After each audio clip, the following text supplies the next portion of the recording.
বাহিরের ওয়েদার আজকে এত সুন্দর, মাশাআল্লাহ। আজকে আকাশে যে পরিমাণ মেঘ করেছিল, আমি তো ভেবেছিলাম আজকে কালবৈশাখী ঝড় হবে। দেখেন কি পরিমাণ মেঘ করেছে, একদম রাত হয়ে যাচ্ছে। আমি তো বুঝতেই পারিনি যে আজকে মেঘ করেছে। পরে বেলকুনিতে আসে দেখি এত পরিমাণ কালো হয়ে যাচ্ছে, অন্ধকার। এরকম ওয়েদারে খিচুড়ি না হলে বুঝি দিনটাই মাটি। তো যেই বলা সেই কাজ, বাহিরে এরকম মেঘ করেছে আর আম্মু খিচুড়ি রান্না করবে। আম্মুকে আমি বললাম আম্মু আজকে খিচুড়ি রান্না করো, তাই আম্মু খিচুড়ি রান্না করার জন্য এখানে পটলও ভাজি করবে, সবকিছু প্রসেসিং করে নিচ্ছিল। খিচুড়ির সাথে পটল ভাজি কিন্তু ভীষণ মজা লাগে। খিচুড়ি, পটল ভাজি আর ডিম ভাজির কম্বিনেশনটা কিন্তু বেস্ট। আজকে দুইটা ডাল দিয়ে খিচুড়ি রান্না করবে, তাই দুইটা ডালই মিক্সড করে নিচ্ছিল। আর বাসায় ডিম ছিল না, তাই 30টা ডিম এনেছে। ফার্স্টে দুইটা ডালই ধুয়ে নিচ্ছিল। আর পটল ভাজবে, তাই পটল কাটাকাটি করে সুন্দর মতো মেরিনেট করে রেখে দিয়েছে। তারপর খিচুড়ির প্রসেসিং করতেছিল। আর এই পাশে কিন্তু চালও ধুয়ে নিচ্ছে। আমাদের এখানে যদি এরকম ওয়েদার হয় তাহলে তো আমরা খিচুড়ি খাই। বাহিরে যদি বৃষ্টি হয় আর আমরা যদি খিচুড়ি না খাই তাহলে কি হয়? আমরা বাসার সবাই চেষ্টা করি এরকম ওয়েদার হলে খিচুড়ি খেতে। খিচুড়ির সাথে অবশ্যই কিছু না কিছু লাগবেই, তাই আম্মু আজকে পটল ভাজি, ডিম ভাজি করতেছিল। তবে অনেকেই কিন্তু খিচুড়ির সাথে কাঁচা পেঁয়াজও খায়, আমিও খাই, বাট অনেক সময় খাই না। চাল ডাল ধোয়া শেষ, এই পাশে পটল মেরিনেট করে রেখে দিয়েছে। ধুয়ে রাখা চাল ডালের ভিতর সব মশলা দিয়ে দিবে এক এক করে। তবে খিচুড়ির ভিতর সামান্য একটু আদা রসুন পেস্ট দিবে, তাই আদা রসুন পেস্ট বের করেছিলাম ফ্রিজ থেকে। আর এখানে এক এক করে সব মশলা দিয়ে দিচ্ছিল।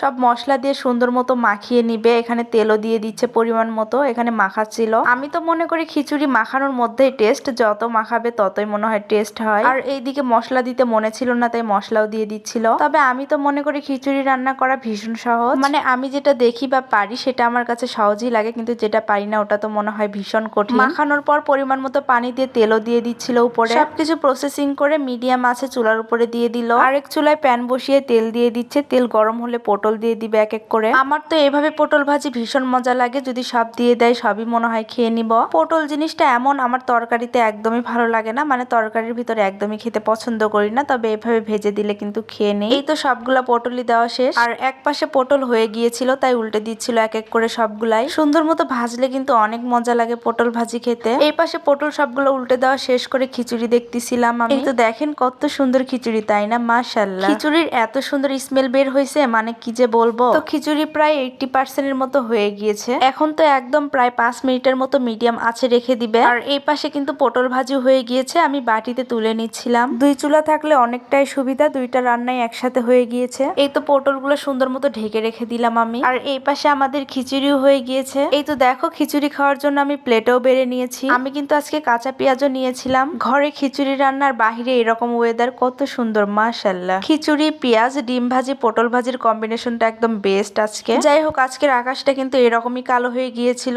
আর তোমাদের কার কার জেলাতে এরকম বৃষ্টি হচ্ছে অবশ্যই জানাবা। ভালো থাকবা সবাই, দেখা হবে নতুন কোনো ভিডিওতে। আল্লাহ হাফেজ সবাইকে।